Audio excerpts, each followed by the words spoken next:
ng ating subject sa Urban Ministries, high-tech Urban Ministries. Isa po ito sa ating subjects, ating missiology.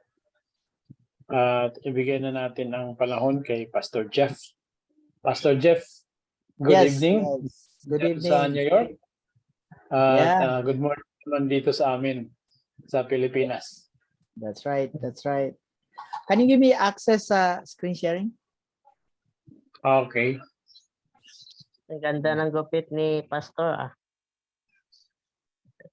Gwapo. Salamat. Okay. I'm still just wait for screen sharing. There we go. Okay, Pastor, go ahead. Salamat, Doc. Okay.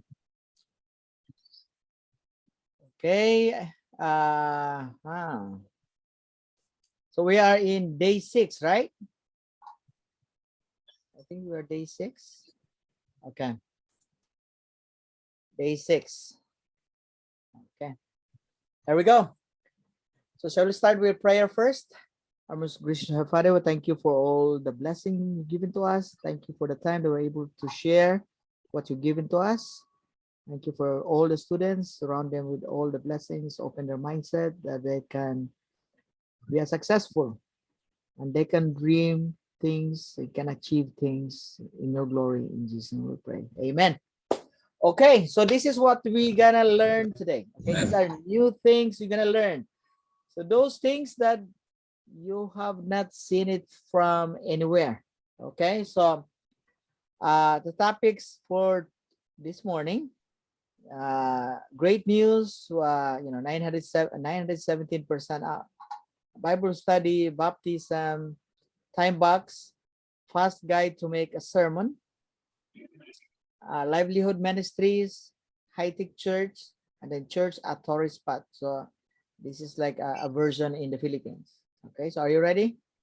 Okay, we're gonna go with great news, 917% up. So while we have a service this morning, and Facebook send this message, your page reach increased by 917% in the last 7 days. Wow, amazing. So our church, those members are online church. So we go to this reach, and I'm excited because this is the first time I read this posting, and wow, amazing. So we are growing big, fast. Okay, so for those who have friends, relatives, and then they can like the page, or if they want to be part of the online church, we are so excited to be part of it. Okay, so we're gonna go to the next part. So you invite your friends, relatives to join the online church. If you have friends outside the country, and they can be also. Okay, questions? Do you have any questions? Okay, let's move to the next part. Bible study, baptism. So our church is I was thinking to create a high-tech Bible study. It will be all available in digital. So I tested out something, a Bible study before, and it turns into baptism. And the person who do the Bible study, he is already an ordained elder right now. He was a Catholic, and then he became an ordained elder now. And then baptism, for those who have some baptism, and you don't know what church you're gonna go for baptism, maybe we can help you and be part of our church. Okay, so we're gonna move fast. We're gonna go with the next one, time box. What is time box? Time box. Okay, the time box it's a goal technique. I think some of them said that it was used by Elon Musk. So the purpose for us is, my target is I need to equip you more productive, because if you are more productive, you can you can manage your time. If you're more productive, you can, manage the hectic schedule, and it's not, like lousy. I was in the Navy, that's why I have this cat also. When I was 16 years old. So if you know what the successful people are doing, if you can replicate the process, you can get probably the same result. So everyone have the same number of hours you can work. Some they work only 8, some they work 16 or 20 hours. So if you have the strategy that you have, you're gonna be more productive. Okay. So what is time box? This is how it looks like, time box. So the time box, they have a time here, the name, time box priorities, brain dump, the date, and then there are time 5 to 11, and they have like 0, 0 and 30, 30, 30. So this is like 5 o'clock, and then this is 5:30, 6 o'clock, 6:30. So next, move to the next. So this is how it looks like, the finished time box. So every morning you fill up this form yourself. So already, or you can fill up your form a night before, a day before. So before you sleep, you fill up this form. What is what you're gonna do tomorrow? And so already you're gonna be excited tomorrow what you're gonna do. You don't get stuck. I use this one also myself. I share this one to my kids. Okay, so step one, brain dump.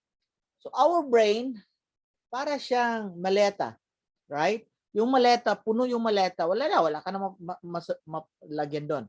Pero pag yung brain mo, yung nasa loob sa utak mo, yung mga problema mo, yung mga plano mo, kung ano yung nasa utak mo, pag nilagay mo here, dito sa brain dump, lagay mo lahat yan. Mapifeel mo yung brain mo na magiging relax na, okay, everything is there. So write down all the tasks you wish to get done for the day.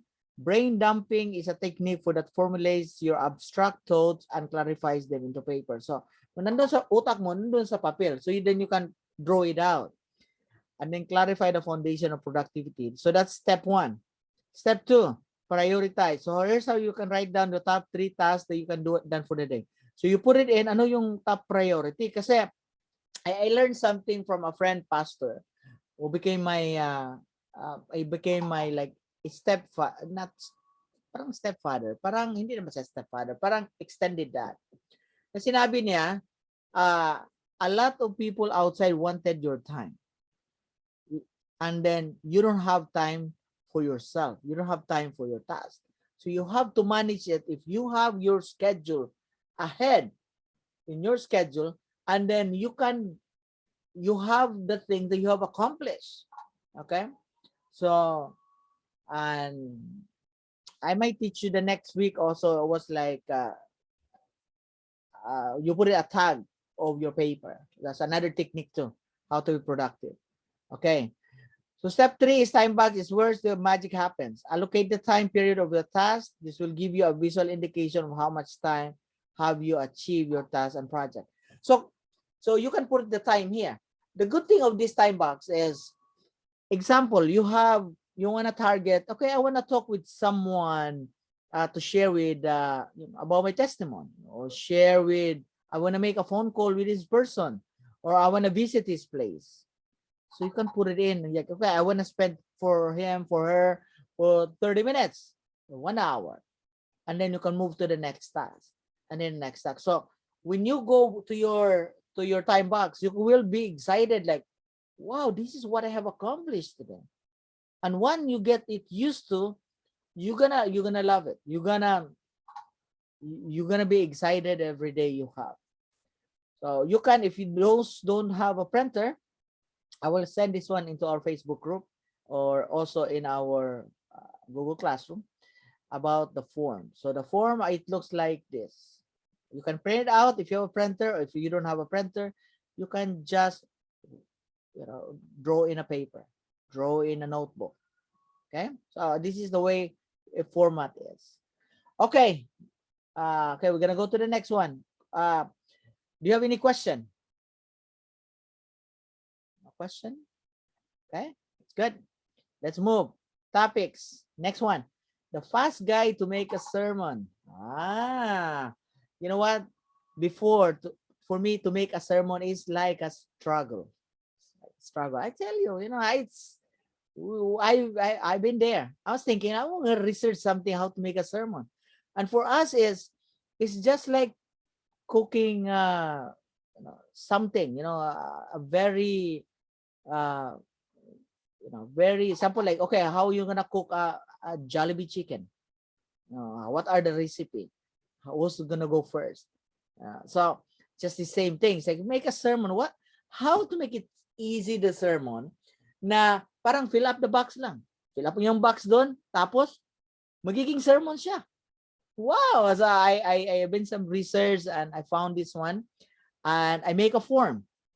And you're gonna get benefits with this form. So how this one works. So the sermon title, and you put your name on the top. And then number one question is the text. What is the Bible text you have? So like this morning, yung message ko this morning about the mustard seed.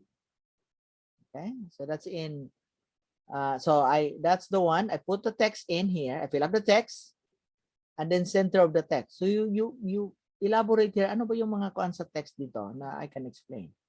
So that's number 2. Number 3, introductions. So they have 4 questions here. You fill up these questions here, illustrations. So you might get another blank paper you have, and then you put here, ano ba yung illustration ko na ibibigay dito sa text? You can draw it out, you can make some text, you can make some flowchart. Next, what is a truth statement? Ano ba yung declarations? Ano ba talagang kuan dito sa text? Next, ano yung question? Propositions. And the next one, what you will learn. So you have to specify ano yung matutunan sa mga tao, sa mga listeners sa'yo. So you have to identify doon. Kasi kung you just come up with something, parang hindi siya structured, hindi mo malaman kung ano kaya gusto kong ibibigay. Kasi pag magbibigyan ka ng opportunity to preach with this, with these people pag hindi maganda yung delivery mo, hindi structured siya, they don't see the important, and they might not invite you to preach again. So that's the one. Next, so they have divided into 3 blocks. Okay, 3 blocks. The first truth.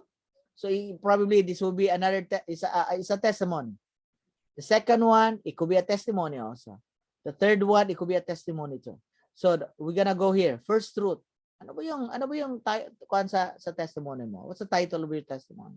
And then you give the explanation of your testimony. Tapos para siyang movie.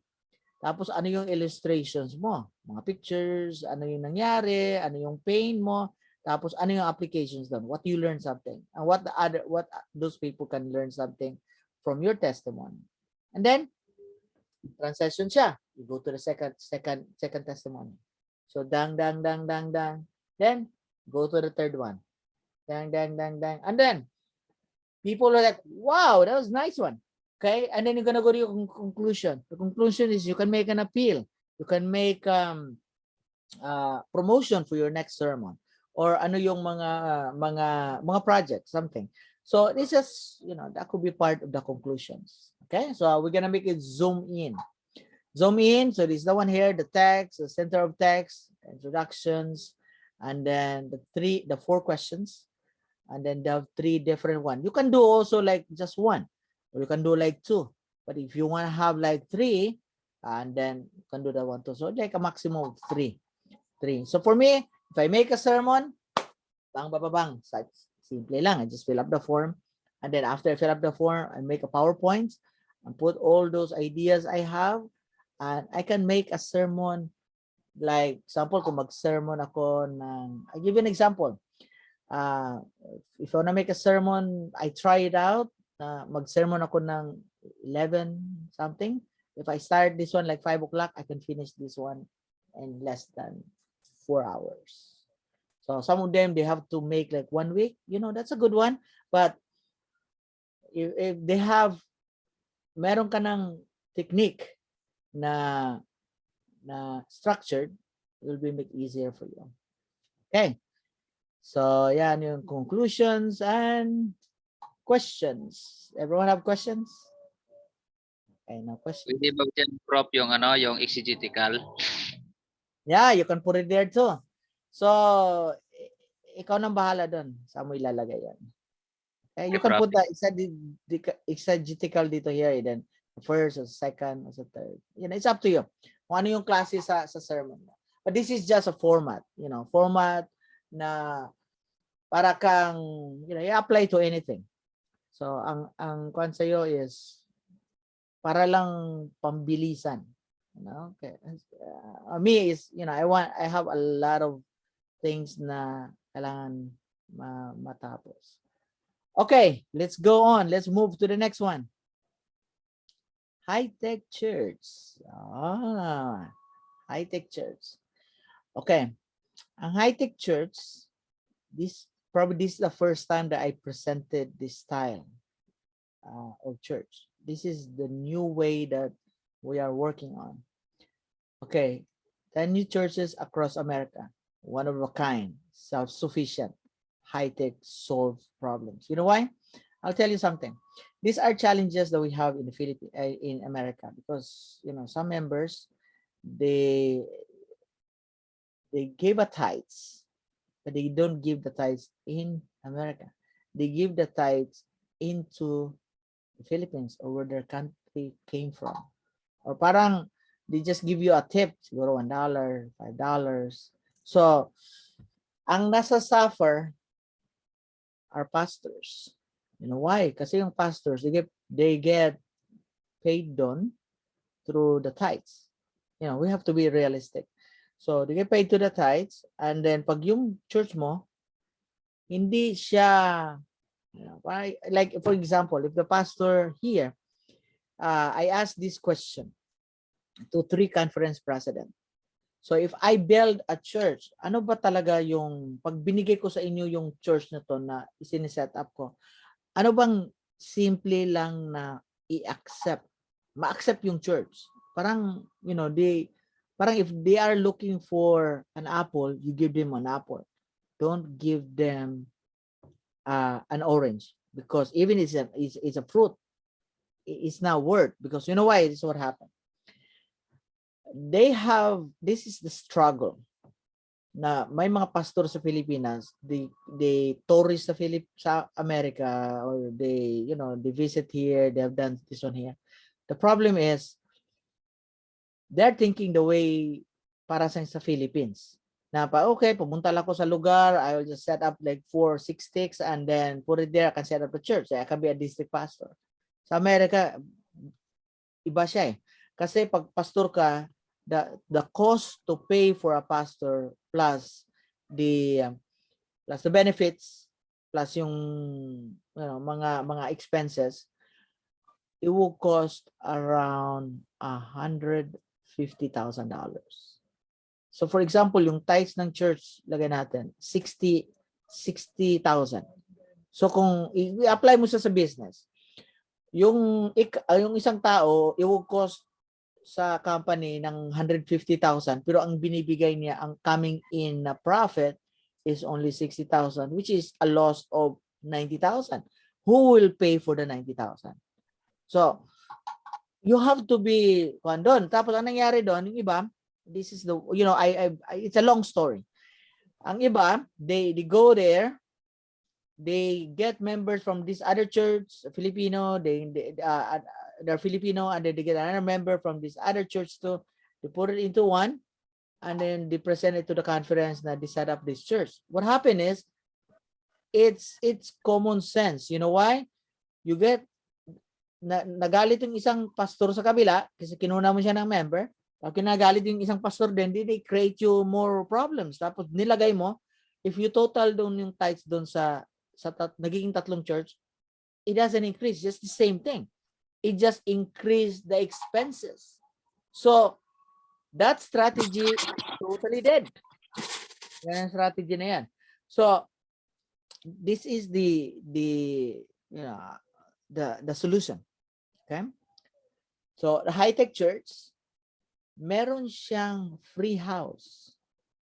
na yung building na yon na sinet up, meron na siyang house yung pastor, naka-assign doon. Provided siya.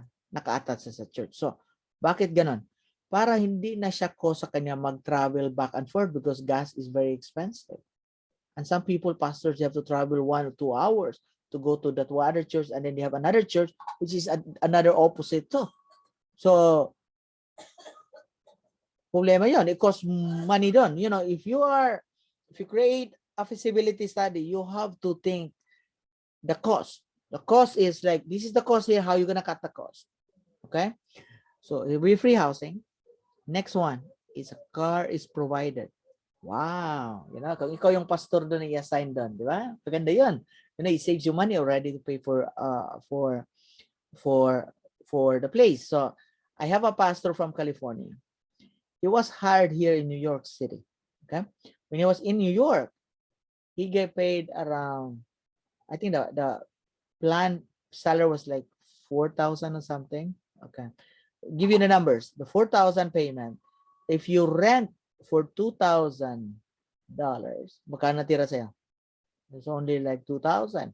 And then, if you gonna pay for your utilities, magkano na matitira sa'yo? How about your food? How about yung anak mo pag school? Wala na. Wala na. You know, you're short ka na doon. So he did not accept the job. So he stays in California. Okay. So next, churches have a large parking. So ang problema dito sa mga churches, walang parking. You know, they set up a church, ang mga members yung pumupunta doon, they have a struggle to find a parking. And sometimes the place is not safe. So pagbalik mo, yung window mo nabiak na. Or pagbalik mo, yung tire mo nawala na. So, you need to have a place with a parking. So, it's a necessity if you set up a church. Next, church have 7 days staff assistant. No one have this one. So, for you is, you have to think na may tao doon may tao doon na staff na nagkuhan sa church. But you have to think, ano bang income generations doon sa church? Okay? Income generations sa church. So some of them, they have a church. They just use the church for 1 day and probably maybe in the evening on Friday. And that's it. The church was empty, not been used for 5 days and a half or 6 days. So this is the thing now. So the church it's surrounded with small offices. Para sa mga members na they want to be entrepreneurs. So they can, if yung iba doon, kasi if you rent a space to have an office, it will cost you already between $300 to like $1,000 or $2,000. So you create opportunity for your members na, okay, kung gusto mo mag-entrepreneur, you want to start your own business, and then you can use this space. You don't have to pay at the start. But when you have your business starting up, then you can start paying for the rent because your business is already making money, but you are helping them to start up. The next one, yung WeWork. Yung WeWork, nangyari sa kanya, kung yung place mo, it's surrounded with offices, right? So yung church niya is multi-purpose. So the church can be a place parang conference room siya. Multi-purpose siya. So pwede ka mag-conference room. So may mga members, may mga idea, they can discuss something, and it's very cost-effective. So pag yung mga members mo, they became successful. They became multi-millions yung business nila. Where do they want to go back? They go back to church, right? Because they give their tithes. So when they give their tithes in, your church will be a self-sufficient, right? Because the only way, just like selling something, right? Why you are selling? Because it will help to your customer. Don't make your church members as ATM machine. You help your members that they can multiply what they want to do. So you have to think they're not here just to give the tithes. They are here. Your role is you have to equip them that they can fulfill what God have wanted them to do. So other than asking, you provided them. Okay? You provided them, give them that they can fly. Give them a runway if you're an airplane, right? Okay, so next, e-baptism. You have na hear this one. Kung titingnan mo yung Amazon, sabi na Amazon, same day delivery or next day delivery. Yes. But this will be the first business na kung gusto mo ito yung nangyari sa story nito. If you want to start a church and then you don't have, because the place to rent for a church, it ranges around $500 to like $1,000 in one day. So, kung wala kang pera doon, kung ikaw yung nag-start sa church, wala, tagilid ka na doon. So, kailangan mo, pag mayroon kang i-baptize, lalong problema yon kasi yung mga renirenta mo na church, wala sila doong baptismal. And then, hindi mo naman pwede pumunta ka doon sa beach kasi magginaw doon. O di kaya, hindi naman, it's far. So, God inspired me this business. E-baptism. Same day or next day, high-tech. So, you go to your iPhone, you schedule doon, and then kung mayroong available doon na schedules, when you come to the church, the one, tapos meron na siyang baptismal. Glass. Kan siya. Transparent. Yung baptismal na swimming pool. Yung maliit.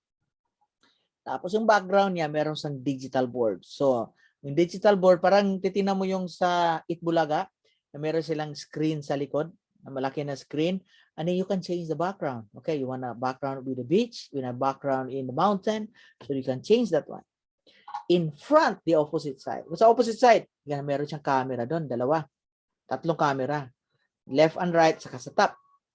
Tapos yung isang side naman, meron naman siyang mga monitors, mga TV. Ano man yung TV? So yung mga friend mo na gusto makita ka sa Zoom na ni-baptize ka, tapos naka-record yung baptism mo. So, naka-set up na siya. So yung mga friend mo, okay, I have a schedule here, send mo doon sa iPhone, ito yung mga email address sa mga friend sa Facebook, and then you can invite them. Okay? Invite them na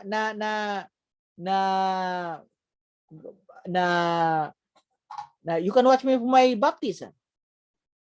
So you don't have to wait na sa Sabado lang or you can have the same day baptism. Wow! No one have ever think that one. Okay, next. E-wedding. So, yung iba naman, katulad dito sa Amerika, mga fast eh. So gusto mo magpakasal, pumunta ka lang sa Las Vegas. Dalhin mo yung girlfriend mo. Yan, makapasal ka doon. Same day. How about you put it in your church? And then they have to pay for it because you have to go to online. And then, katulad sa baptism. Pagpunta mo doon sa baptism, wala, nakaset up na yung tubig, warm na yung tubig, tapos may damit na, naka-ready na yung damit, ano yung size mo, tapos ang pastor ron, pagpunta sa pastor, wala. Diretso na siya. He just change his clothes, change with the baptismal yung damit, tapos yung babae o lalaki ba yung i-baptize niya o bata ba, then doon. Tapos after doon, hindi na siya maglaba, hindi na siya mag-take care sa water, so meron siyang filtration system doon, yung tubig ma-clean up na naman siya, and then wow, imagine mo, lagay mo ang presyo doon sa e-baptism, lagay mo $199 or $299 o $399, added income yon towards the church. Wedding, ganun din. Ganun, same setup, wala lang yung baptismal, same setup doon. May Zoom meeting, may camera, tatlong camera. You can have the wedding there. Amazing, amazing. They pay you, pag mag-wedding ka dito sa America, gastos to. Iba to, mga 10,000, 20,000, iba to 50,000, 100,000. Ito here, maybe it costs you $500 or 1,000. Wow, right? To be smart. Okay. Next, in-house laundry. Yes. So may kung ano yung mga ginagamit doon, lagay mo na doon sa in-house laundry doon. So kung meron kang mga CEO doon na mag-multitask, okay, they can do laundry there. You have solar panels sa roof, and then cost effective. And then he added another income to. Next, high-tech filtration system. So kung yung tubig, yung sa baptismal, yung swimming pool niya, swimming pool, pag may isang baptism doon, i-drain mo naman, i-kuha mo naman. Mahal yan. Ang tubig is very expensive. So, you can have your own filtration system. Tanggalin yung dumi, filtrate mo siya, then you can reuse the water. Wow, savings. Okay, next, hydroponic system. Ito yung kaniyan. Sa church, kung wala kang mga free lunch sa church, yung ibang member doon, late pa sila matapos, o iba doon, mapas mo pa. Okay? So, you create a hydroponics na system na i-create plants, create fruit, it creates vegetables. So, it helps doon na yung staff mo, the first thing he needs to do, yung nakatrabaho doon, ikaw niya doon yung hydroponics. Trabaho din niya yun. Tapos, before niya gagawa sa ibang gagawin.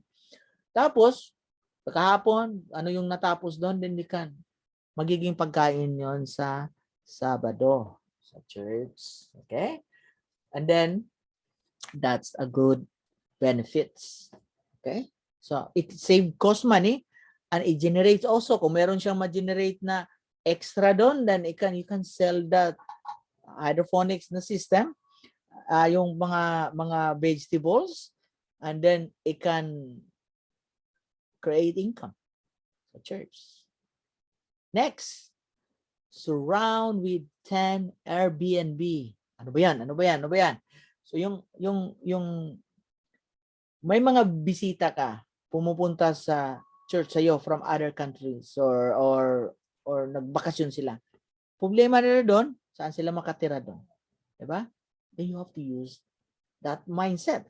So meron kang mga rooms doon, lagay natin 10 rooms. Okay? Will surround your church. Meron kang 10 Airbnb doon. Titingnan mo kung dito sa Amerika, yung isang room lang i-cost already sa isang araw, isang gabi. May iba doon, may bayad doon mga $50, $80. But you know what? If you have 10, that is already $500, $600 already in a week or in a day. Multiply mo siya sa 7. Right? So kung sino yung mga members mo, sino yung mga bisita mo pumunta sa church, okay? Di meron ka na, you don't have to go to the hotel. You are here. When you wake up, the church is already there. You don't have to travel. Okay? May parking ka. Wow, amazing. So, to help the church, ang pera doon, ito yung challenge mo. If you set up a church, the church pastor is not paid 100%. If you get lucky, probably you get paid as stipend. Example, yung sweldo 4,000, 5,000, ang sweldo mo siguro 1,000 to 2,000 a week. Okay? A month, 2,000 a month. So, wala na doon, tagilid ka na doon. Okay? Then you have to find another job to cover yung cost doon. So for you is, you have to find a way na yung pastor, they have the opportunity to make a living. You have the opportunity to be a happy pastor. So, then they can create more projects like evangelism. So, yung mga extra mga income doon, it goes to the salary. So, you don't have to be dependent doon sa conference when you start the church. And then, evangelism. You don't have to expect with your members to donate for your members or double tithing or something just to make it to work. The church have their own income. They can stand by themselves even if you have only one member. They can stand. So, but if you help your members, they're gonna multiply. So the way is, so lagay ang investment doon, lagay natin mga $1 to $2 million. So it goes to be paid forward. So ang pera din nilagay doon parang inutang sa church, inutang siya sa parang siya, business and church siya. Ang utang doon, Andun, initial investment yun. So pag naligay sa initial investment doon, then they grow up already, they expand already, they have already income already. So they will pay back. They will pay back, and then the money will be composed into one funds, and then they're gonna set up another place. Okay? So ang nangyari doon, invest na naman doon sa kabilang place. The same thing. Imagine mo ha, if you build the 10 churches and everything is running smoothly, all the 10 churches will generate an income into that funds, and that funds is gonna multiply to another churches and another churches. So our churches is not struggling.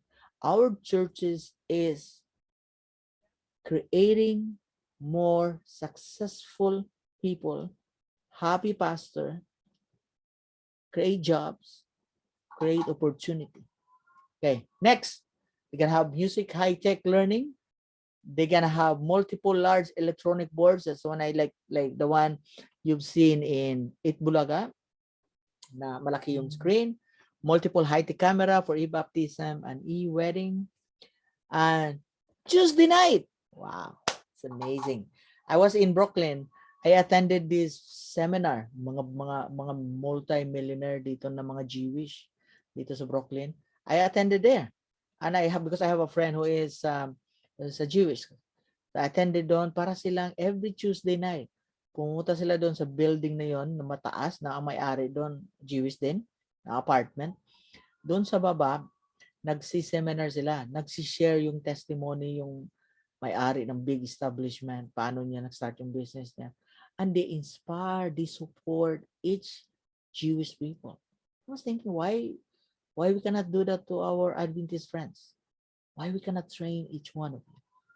And that's what I'm doing also. Just giving you tips, and so the place every Tuesday night, they have speakers, they have testimonies, and that place is amazing because we own 100% of the place.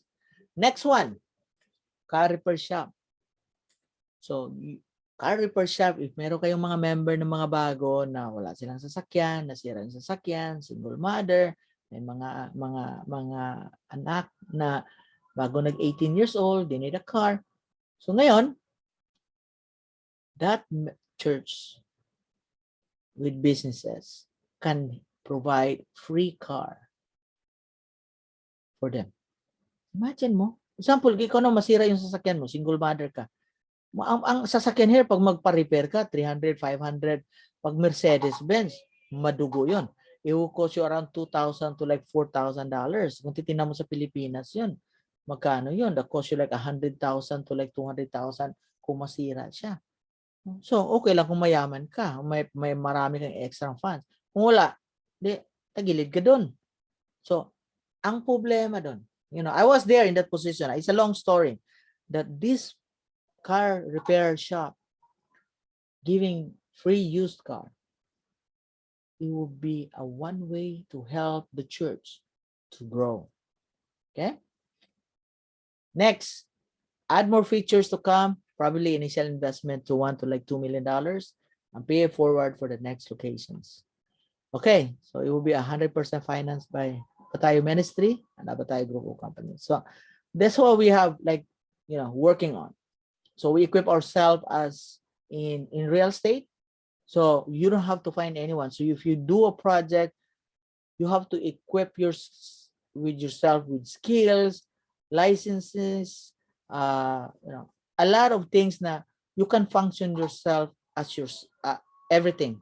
Not like you have to depend for this one. If you want to learn about architecture or design or engineering or finance or economics, if that's the way you need to learn, you need to do to accomplish your things, then you have to learn from it. Available in YouTube or any training place. So we have a big opportunity now.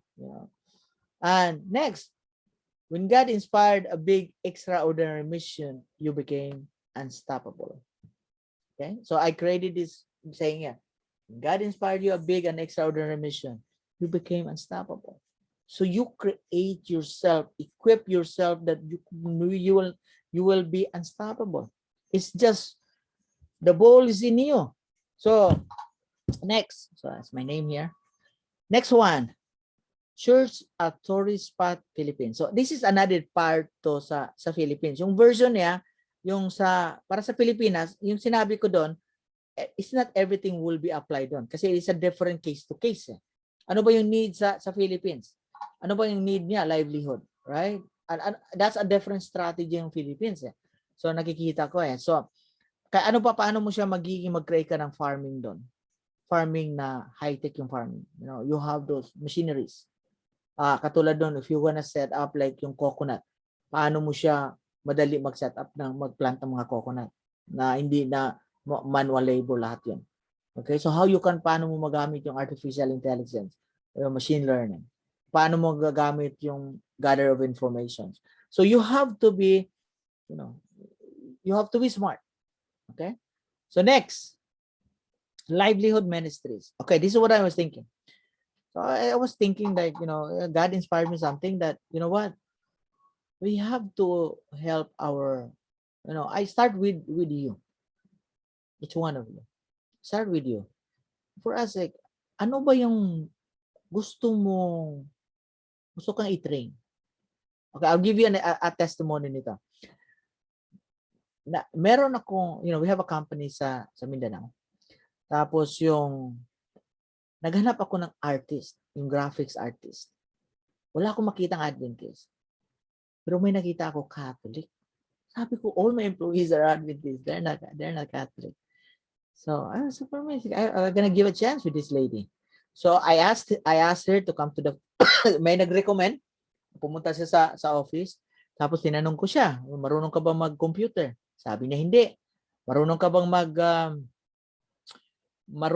mag-draw? Sabi niya, marunong. So, kuha kayo ng papel. Pinadraw ko sa kanya ng papel. Alam mong nangyari, yung ginawa niya, gumawa siya. Sinabi ko sa ako, you can draw Moses. Okay? Si Moses na na-split niya yung dagat. Dinraw niya. Wow, ang ganda.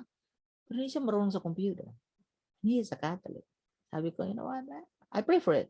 God inspire me, I hire her. So ngayon, na-hire ko siya. Tapos, sinildohan ko siya. Tapos, nag-learn siya ng Photoshop. It took her 6 months. Nag-learn siya ng Photoshop, nag-learn siya ng Illustrator. So, yung dalawang software lang. Train siya. Imagine siya, he get paid. She get paid. Tapos, nag-call lang siya. So, we provide her a computer, merong internet sa office. So, ginamit niya yun. After 6 months, binigyan ko siya ng project. So, natapos yung training. Binigyan ko siya ng training. Ako lang. May training doon sa Udemy. So, after sa training, imagine mo, ang galing na niya. Tingnan mo di ba yung sinend ko sa'yo yung picture, yung Forbes Billionaires List, yung nandun yung mukha ko. Siya yung gumawa nun. Yung mga logo ko. Siya yung gumagawa. Amazing, ha? Amazing. Ngayon, so we hired kami na pastor. Tapos, bina-Bible study siya. After Bible study niya, hindi siya mapapabaptize. Sabi ko na, God inspired me na, okay, kasapin ko siya. So, kinausap ko siya, sabi ko sa kanya, why something, ano bang problema hindi ka na-baptize? Sabi niya, mayroon na siyang mga question. Okay. So, okay, I asked him. I asked her, sabi ko, okay, sabihin mo sa akin, ano yung question mo? And then I will answer for you. If you're not convinced with my answer, then I will not ask you anymore to be baptized. So, is that okay? But if pag na-convince kita sa question mo, then is that okay na magpabaptize ka? So, is that a deal? Sabi niya, sige, deal. Kasi hindi na siya nakatuloy sa college na at the time. So, sabi, okay, sige, deal. Nag-deal kami. Binigyan ako ng mga question. Galing ng questions niya. Matindi rin. Then, I answered those questions. And after that one, she was convinced. Napaptize siya. Wow. A company that has provided, it turns to a baptism. And so, I was thinking, paano to i-apply to sa existing here? So, ang gagawin ko to siguro, Kaya nga yung sinabi ko sa inyo, yung job ministry, you send out ano yung information nyo, ano bang nalaman nyo. So, para malink ko kung sino bang tama nito na tao na pwede ko siya i-train. Okay? Or if kung sino pang hindi nakasubmit, you can send me a message, yung profile nyo. If you have a resume, you can send me a resume. So, para makikita ko na what training I can give it to you para man in line. Okay? Kasi ito yung nakikita ko if I would tell you something, more pure and biblical about livelihood, about urban ministry, yung mga more on deep things, it will not be, hindi rin siya hindi rin siya ma-accomplish. Parang, we just waste the time. So, like Jesus Christ, we have to follow the style of Jesus Christ. Kung si Jesus Christ ba, pumupunta lang siya sa kanila doon na, I'm just preaching, preach them, katulad sa mga rabbi. Paano ba siya maging effective doon? Right? If he did not identify what's the problem of each one. Yung mga na demon possessed, yung mga tao na may mga sakit sa katawan, yung bulag, yung hindi niya hinil doon. Wala. Hindi din siya effective din. You have to identify what's the problem.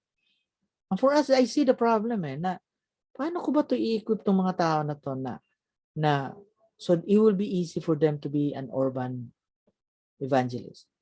And another one is like, kasi it's only a theory it's just only a formula So kung makikita mo yung example, paano to nagawa, then you will be excited, nagawa nga to ni Sir Jeff.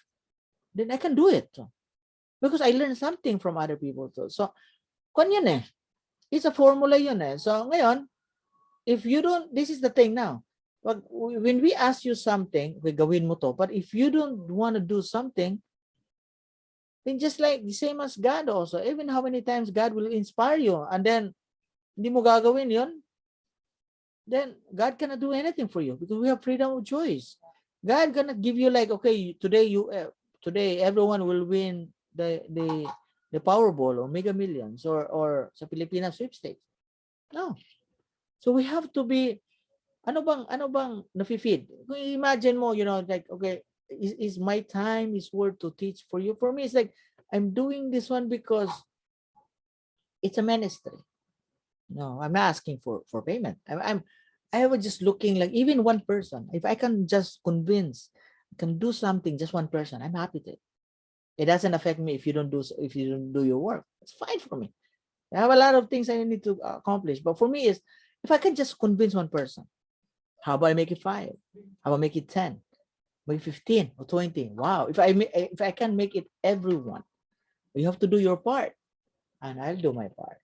So I'm gonna move to the next one, the livelihood ministry. So if you send me your resume, then I can figure out something you can be aligned for. Ano ba yung gusto mo? Ano bang gusto mo i-achieve sa buhay mo? Okay? Kaya nga, I was asking you to make your vision board. You did not know what would come out with that one, but if you don't want to make your vision board, no problem, right? So, but if you do it, amazing, you're gonna have some opportunity. So it's already 9 o'clock here for me, and then so I'll create a specific training, not the same as the one I told you about the lady who doesn't know about computer, but he was successful. Okay, so that's the end of our Day 6. Okay, let's go with questions. I'm gonna give like, I think 5 minutes. Question and answer. Bakit hindi nyo nagawa yung assignment? Ano yung gusto nyong i-achieve? Or we're gonna do it like, sino yung mag-raise ng hands, and then we can ask you some questions. Okay? Okay, so are we ready? So we have 50 people here. Okay. So I'll just stop sharing. Okay. Who wants to have a question? Prof, may tanong Yes. ako. Yeah. Yan po bang urban na church ministry po ay ano po ba ang form ng sequence po ng worship po? Yan po ba yung tinatawag na postmodern approach? Mapapanatili pa rin po yung solemnity na ating church, bagamat urban siya, urban ministry, ay yung konsepto po ay doon pa rin po sa church base pa rin po ba yung magiging form ng ating pong worship.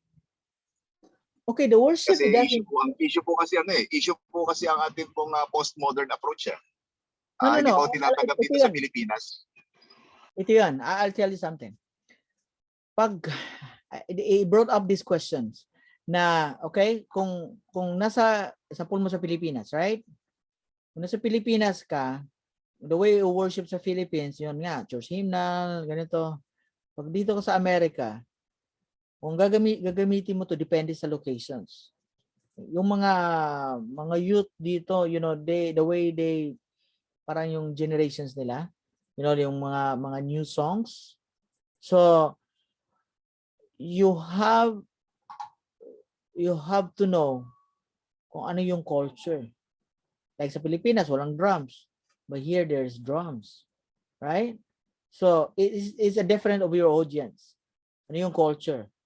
So, it varies doon. So, I cannot force something what I learn here na i-apply ko doon sa Pilipinas. It's totally different. So, you have to, you know, culture is very important na ikaw siya. So, ang difference sa urban, ang difference sa urban is just only your market. Ano yung market mo? Ang market, sino ba yung target mo? Ang target mo, yung target mo dito, sa lagay mo, mga milyonaryo, mga professional, then you have to equip yourself. You have to be successful. Kasi, you know, they will ask you, you know, like there, I've learned something this MBA class na start a business and you go to IPO. Sinabi niya, his dad said, don't listen for an advice for people that they are not successful. That's very straightforward. And for me, I told my kids there too. Don't listen for people that advise you that they are not successful. So, how you gonna advise someone if you are not successful for yourself? It's common sense. Okay. I hope that answers the questions. Okay, next question.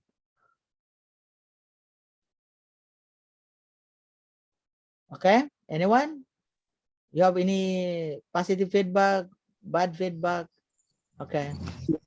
I understand, Doc, that it depends from the audience and also the culture. We can consider that, and also the as what we have know that people are or many audiences that millennials, so that we can connect them to their hobby or what they believe in, because in Adventism we I don't know if majority in the Philippines are conservative of the what had happening to in the ministry in America.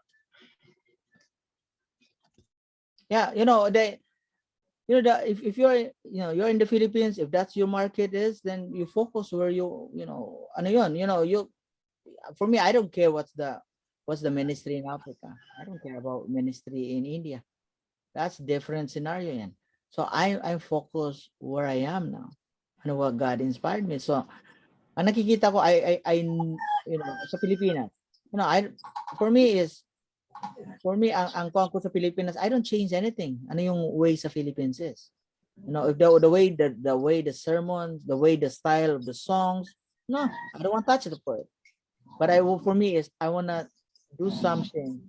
How you gonna help and do something, make something that it avoid more pain, more productive. So if parang ito yung kan.